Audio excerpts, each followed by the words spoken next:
Assalamualaikum warahmatullahi wabarakatuh. Perkenalkan, saya Ahmad Haris dari SMP Negeri 1 Sedati, Sidoarjo, calon guru penggerak angkatan keempat Kabupaten Sidoarjo. Kali ini saya akan menyampaikan tugas modul 3.1.A.7 demonstrasi kontekstual pengambilan keputusan sebagai pemimpin pembelajaran. Setelah saya mendapatkan pengetahuan pembelajaran, apapun materi-materi yang setelah saya dapat dalam program guru penggerak angkatan keempat ini, saya akan membagikan, mentransfer apa yang saya dapat itu melalui berbagai cara. Di antara yang pertama adalah saya mensosialisasikan materi-materi program guru penggerak yang telah saya dapatkan melalui komunitas praktisi SMP Negeri 1 Sedati, Kabupaten Sidoarjo yang sudah dibentuk, dan juga melalui rapat Dewan Guru SMP Negeri 1 Sedati, Kabupaten Sidoarjo yang saya lakukan baik itu secara daring maupun luring.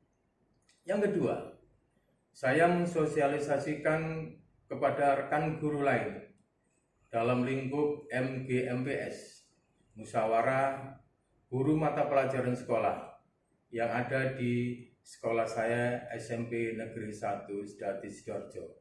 Yang ketiga, saya mensosialisasikan materi-materi program guru penggerak melalui tulisan-tulisan blog pribadi saya. Salah satunya adalah di https://google.com/view/ajharis/beranda.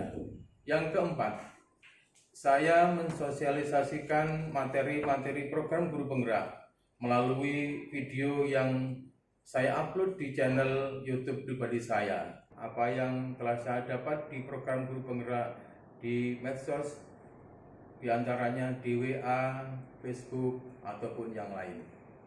Setelah saya mempelajari modul 3.1 tentang pengambilan keputusan sebagai pemimpin pembelajaran, maka kedepannya ketika saya dihadapkan pada suatu situasi atau suatu permasalahan, maka langkah-langkah yang akan saya lakukan untuk mengambil keputusan sebagai pemimpin pembelajaran adalah yang pertama, saya terlebih dahulu akan menganalisis, menentukan apakah masalah yang saya hadapi termasuk ke dalam dilema etika atau bujukan moral.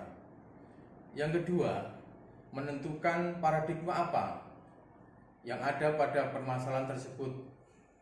Secara umum ada pola, model, atau paradigma yang terjadi pada situasi dilema etika yang bisa dikategorikan sebagai berikut, yaitu individu lawan masyarakat, rasa keadilan, rasa kasihan, kebenaran lawan kesetiaan, jangka panjang dan jangka pendek. Langkah ketiga yang akan saya lakukan adalah saya akan menentukan prinsip yang akan digunakan dalam pengambilan keputusan. Prinsip-prinsip yang dimaksud yaitu prinsip berpikir berbasis hasil, prinsip berpikir berbasis rasa peduli, dan prinsip berpikir berbasis peraturan. Yang keempat yang akan saya lakukan adalah saya akan menguji keputusan yang saya ambil melalui 9 langkah pengambilan dan pengujian keputusan. Di antaranya langkah-langkah itu adalah: yang pertama, menentukan nilai-nilai yang bertentangan pada permasalahan yang sedang dihadapi. Kedua, menentukan siapa yang terlibat dalam situasi tersebut. Yang ketiga, menentukan fakta-fakta yang relevan dalam situasi tersebut. Keempat, saya melakukan uji benar dan salah dalam situasi tersebut. Dengan yang pertama, melakukan uji legal, yaitu menentukan apakah ada pelanggaran hukum. Melakukan uji regulasi, yaitu melakukan apakah ada pelanggaran peraturan atau kode etik pada profesi dalam kasus tersebut. Melakukan uji intuisi, yaitu menentukan apakah ada yang salah dalam situasi tersebut berdasarkan perasaan dan intuisi.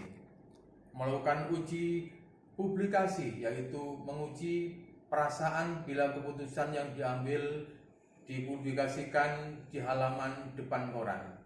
Melakukan uji panutan atau idola, yaitu menentukan keputusan apa yang akan diambil oleh panutan atau idola dalam situasi tersebut. Yang kelima, menentukan paradigma yang terjadi pada kasus yang dihadapi. Keenam, menentukan prinsip-prinsip yang digunakan. Yang ketujuh, menentukan penyelesaian yang kreatif untuk menyelesaikan masalah tersebut. Yang kedelapan, menentukan keputusan yang diambil. Dan yang terakhir adalah melihat kembali keputusan yang diambil dan merefleksikannya.